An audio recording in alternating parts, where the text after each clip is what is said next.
Demander à lui. Amen. Ce soir, je bénis Dieu, je bénis la grâce de Dieu, la grâce qui nous accorde de pouvoir se trouver dans sa présence. C'est une grâce de Dieu d'être là.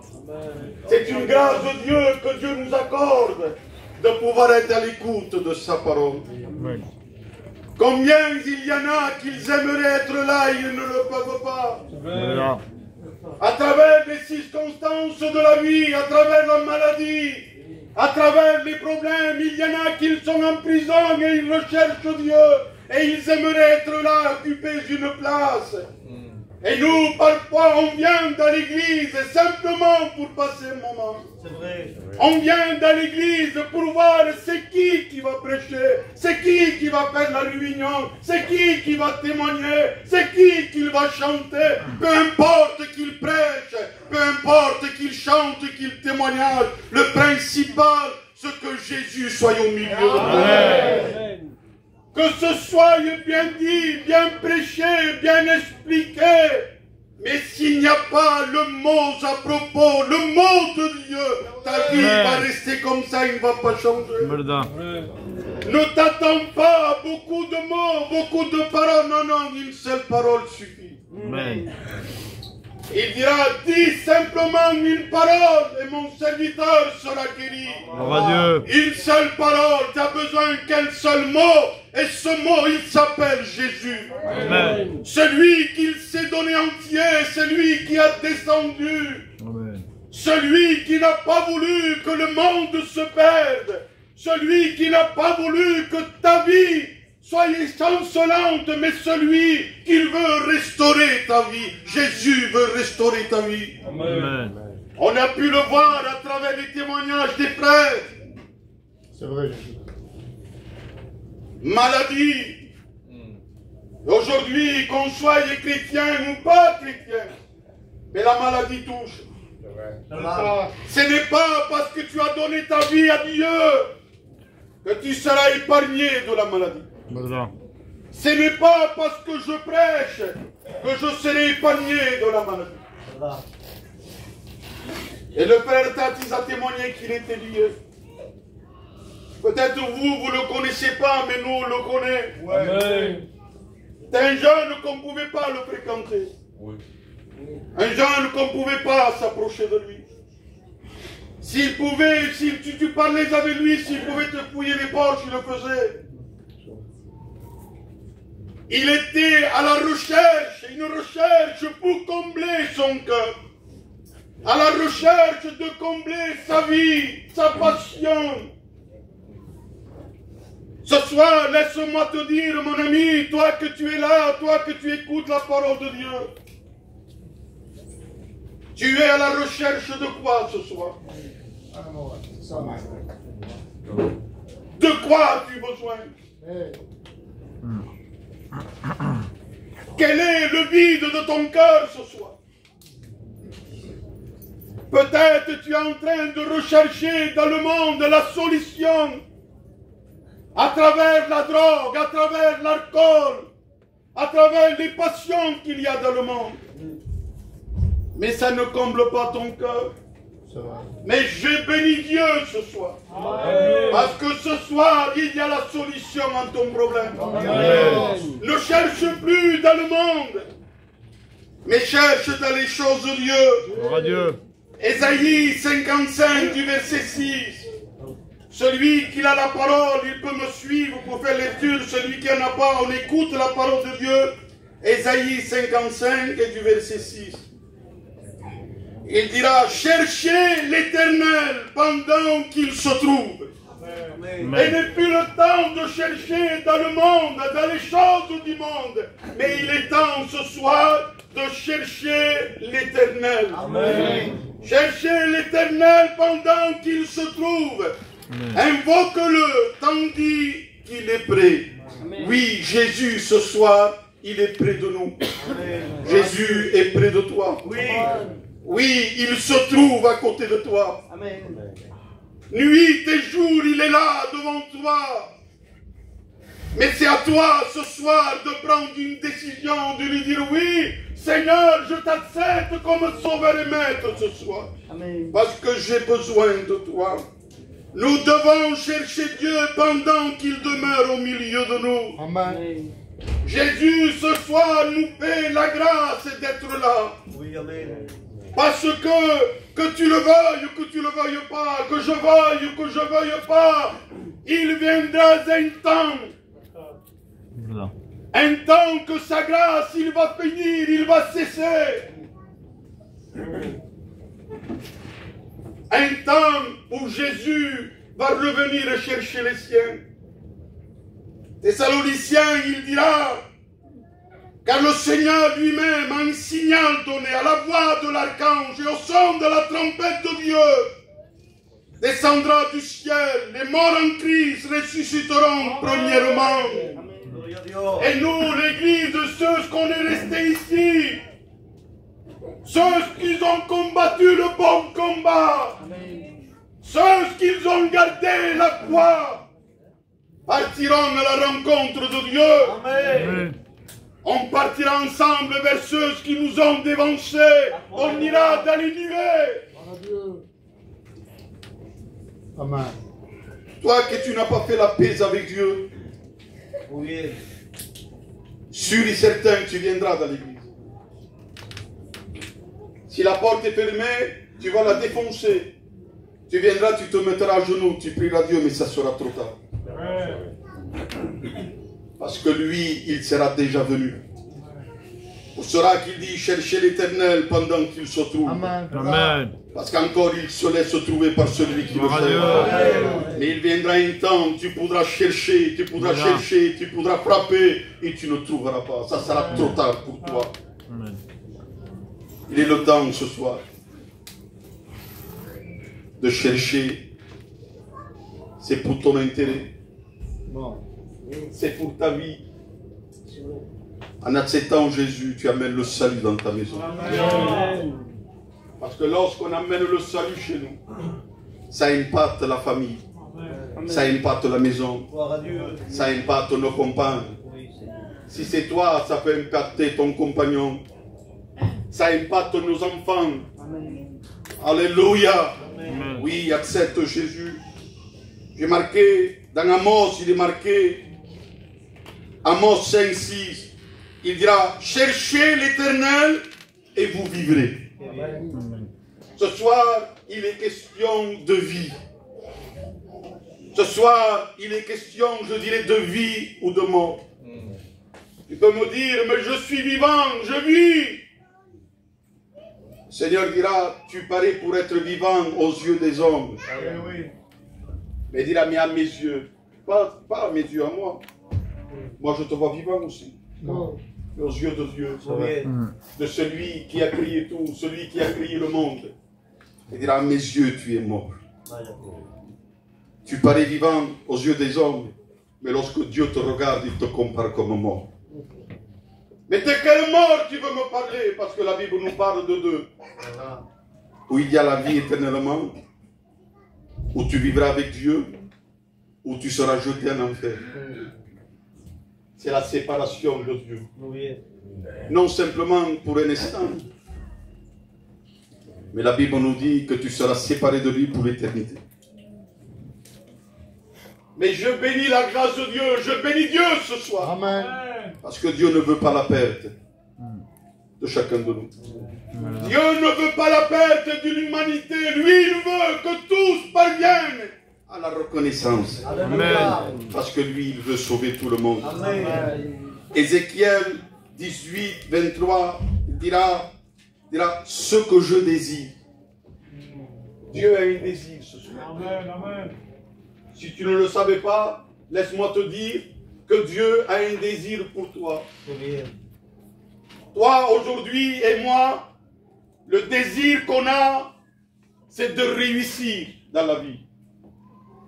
Le désir de l'être humain, c'est de prospérer.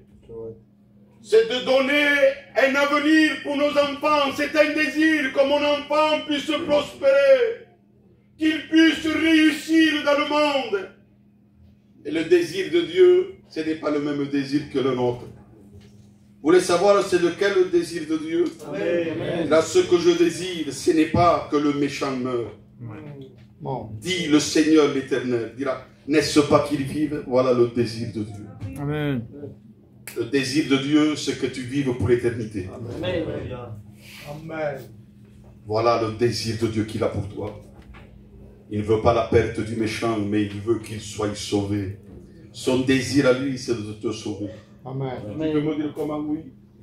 Tellement qu'il le désire, tellement qu'il a désiré de te sauver, que la Bible dira qu'il a donné son Fils. Amen. Amen. Car Dieu a tant aimé qu'il a donné.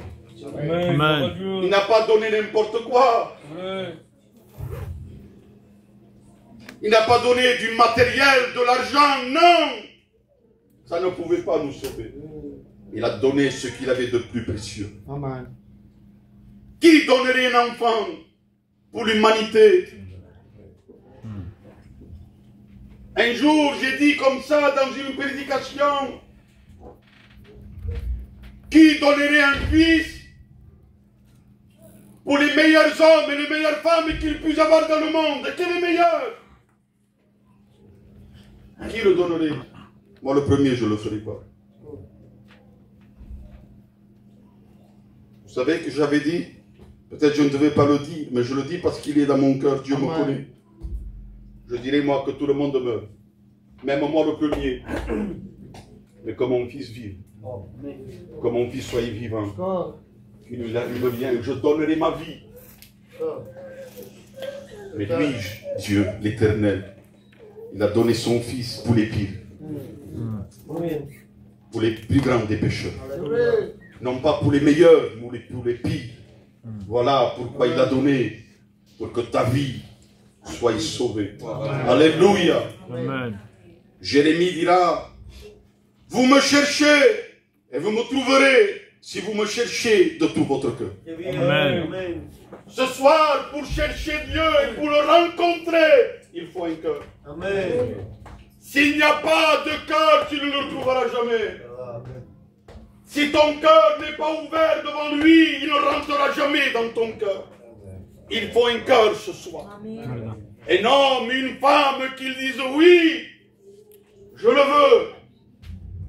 Non simplement je le veux, mais j'en ai besoin de lui. Tu as besoin de Jésus. Parce que lorsque Jésus rentre dans un cœur, tout change. Des ténèbres, il y a la lumière. C'est vrai. De la mort, il y a la vie. Amen. De la séparation, il y a l'union avec Dieu. Si ton foyer ne réussit pas dans le monde sans Dieu, si tu acceptes Jésus, ton foyer il va s'unir. Amen. Ton foyer va prospérer. Amen. Aucun foyer du monde ne réussit. On peut faire semblant que oui. On peut partir en vacances à Disneyland. Le meilleur restaurant. En réalité, il y a quelque chose dans le cœur qui est amer. On n'est pas bien. On le dit par expérience parce que lorsque j'étais dans le monde, mon foyer aussi n'allait pas bien. Il y avait la dispute, la discorde. Je ne parlais pas à mes beaux-parents. Je le faisais des misères. Je ne voulais pas de... Je voulais ma compagne pour la rester enfermée à la maison. Mais parce que ça, vous savez qu'est-ce que c'est? C'est le péché. C'est le cœur mauvais. Oui. Mais lorsqu'il y a un cœur pour Dieu, tout change. Amen. Du désunion, Dieu a uni. Amen. S'il y avait la dispute, il n'y a plus de dispute. Dieu. Il y avait des discordes, il n'y a pas de semaine. Si on s'est quitté auparavant, aujourd'hui on est inséparables. Amen. On n'a plus besoin d'aller à Disney en vacances, mais on a besoin de Jésus. Amen. Voilà de quoi tu as besoin. Tu as besoin de Jésus dans ton cœur. Oui, mets-y de ton cœur ce soir. Parce que si tu mets de ton cœur, je dis, ce qu'il me cherche me trouve. Amen. Si ton cœur est vrai, tu vas le rencontrer. Amen. Vous me laissez 5 minutes de plus, je finis. Amen. Un jour, il y avait un homme. Il avait réussi, il avait tout. La Bible nous parle de Jérius. chef de la synagogue, je dirais responsable de l'église, tenait tout, il avait tout. Il était admiré, il était regardé. C'était un juif. Et la Bible nous dit qu'il avait une jeune fille malade. Il avait 12 ans, il était à l'extrémité de la mort. Jérémie, sûrement qu'il a tout essayé. Meilleur médecin, meilleur hôpital, meilleur tout ce qu'il y avait de meilleur pour sa fille. Sûrement qu'il avait, parce qu'il avait l'occasion de le faire. Sûrement qu'il avait de l'argent. Il était quelqu'un d'admirable. Il devait avoir des connaissances dans le milieu. Mais sa connaissance, sa renommée, ses galons qu'il avait, ne portaient pas la guérison à sa fille, ne portaient pas la solution pour sa fille. Mais malgré qu'il était admiré, malgré que peut-être Jérémie il était prétentieux parce qu'il avait tout réussi, il avait un cœur de père. Amen. Parce que comme je dis, pour un enfant, on est capable de n'importe quoi. Et là, sûrement que Jérémie a entendu parler de la renommée de Jésus. Que Jésus guérissait les malades. Que Jésus donnait la vue aux aveugles. Que Jésus ressuscitait les morts. Que Jésus ressuscitait les lépreux, guérissait les lépreux, pardon. Amen, amen. Il a entendu sa renommée. Et la Bible nous dit que Jérémie va partir à la rencontre de Jésus. Amen. Vous savez que Jérémie n'avait pas le droit d'aller demander à Jésus. Parce que les Juifs l'ont rejeté, l'ont repoussé. Jérémie pouvait perdre sa fonction, pouvait perdre sa place de chef de synagogue. Mais Jérémie n'a pas regardé ses intérêts. Il a regardé l'intérêt de sa maison. Ce soir, ne recherche pas ton intérêt, mais regarde le meilleur pour ta vie. Amen. Et la Bible nous dit que Jésus va partir. Et lorsqu'il part, je dis, ceux qui me cherchent avec un cœur, le trouvent. Mais Jérémie l'a trouvé parce qu'il y avait un cœur sincère. Amen. Et la Bible nous dit, lorsqu'il va le voir, il se jette à genoux devant Jésus. Malgré sa renommée, je dirais qu'il était quelqu'un de garçon. C'était pas n'importe qui. Lorsque le peuple venait voir Jérémie, c'est devant lui qu'on s'humiliait. Mais là, c'est Jérémie qui s'humilie. Parce que la Bible dira que tout genou fléchira devant lui. Amen. Il n'y a personne qui peut résister devant Jésus. Je ne sais pas le problème qu'il y a, mais je t'assure que le problème peut-être que tu as, il va te faire fléchir à genoux. Parfois, le problème vient dans notre vie parce que Dieu veut qu'on s'humilie. Parce que parfois, il y a trop de prétentions dans notre cœur. Il y a trop de prétentions dans nos vies. Et parfois, on a besoin de s'humilier. Et Jérémie, il s'humilie devant lui. Et il lui dit, Seigneur, je t'en supplie, viens. J'ai ma fille qui est aux extrémités de la mort. Et croyez-vous que Jésus est resté indifférent? La Bible nous dit que Jésus va suivre Jérémie. Et regardez les circonstances de la vie. Parce que les circonstances de la vie, ils nous jouent des tours parfois. La Bible nous dit que pendant qu'il était en chemin, dans le chemin, il y avait la femme malade depuis 12 ans. Et on connaît l'histoire, il a touché le corps de Jésus. Et ceci, ça a retardé le processus pour aller dans la maison. Il a tardé pour y aller. Parce qu'il a guéri. La femme, il a confessé. Et pendant que Jérémie attendait, un serviteur de Jérémie sort dans la maison. Et il dit à Jérémie, Jérémie, n'importune plus le maître. C'est trop tard, ta fille est morte. C'était une nucléaire qui devait tomber sur sa tête. Se disant, je l'avais. Il venait chez moi. Et voilà, pendant qu'il venait, il y a eu un empêchement. Je l'ai emmené chez moi et dans le chemin, ça a été un autre qui a été guéri. Et Combien de fois on a dit, je suis venu à l'église pour chercher quelque chose. Et ce n'est pas moi qui l'ai rencontré, mais c'est l'autre. Pour la première fois qu'il vient, qu'il a été délivré, il a été guéri. Et on se dit, c'est injuste. Pourquoi il se passe ceci? Laissons faire Dieu. Amen. Et là, si la promesse tarde, attends-la, car il s'accomplira. Amen. Et Jésus, il voyait que la foi de Jéréus, il a diminué. Et il appelle, il dit, Jéréus, ne crains pas, mais crois seulement. Amen. Et elle sera sauvée. Amen. Et de nouveau, Jésus se mit en marche. Parce qu'il n'y a rien qui peut arrêter les pas de Jésus. Nous, les problèmes, bien souvent les problèmes, nous feront arrêter nos pas. Il y aura des paroles qui viendront et nos pas vont s'arrêter. Non simplement nos pas vont s'arrêter, mais nos genoux vont se mettre à terre. Mais avec Jésus, il n'y a personne qui l'arrête les pas. Il continue à marcher. Amen. Et il rentre dans la maison parce que Jésus ne veut pas s'arrêter avec toi, il veut continuer. Amen. Toi que tu dis ma vie c'est fini, non, non, Jésus encore a de l'espoir pour toi. La Bible dira, il y a de l'espoir pour ton avenir. Alléluia. Il suffit d'y croire pour qu'il s'accomplisse. Il rentre dedans et là la Bible nous dit qu'il y avait la jeune fille qui était morte, sans vie. Et là, il nous dit la Bible qu'il y avait des femmes qui pleuraient. Et notre texte nous dit même qu'il y en avait qui jouaient des flûtes.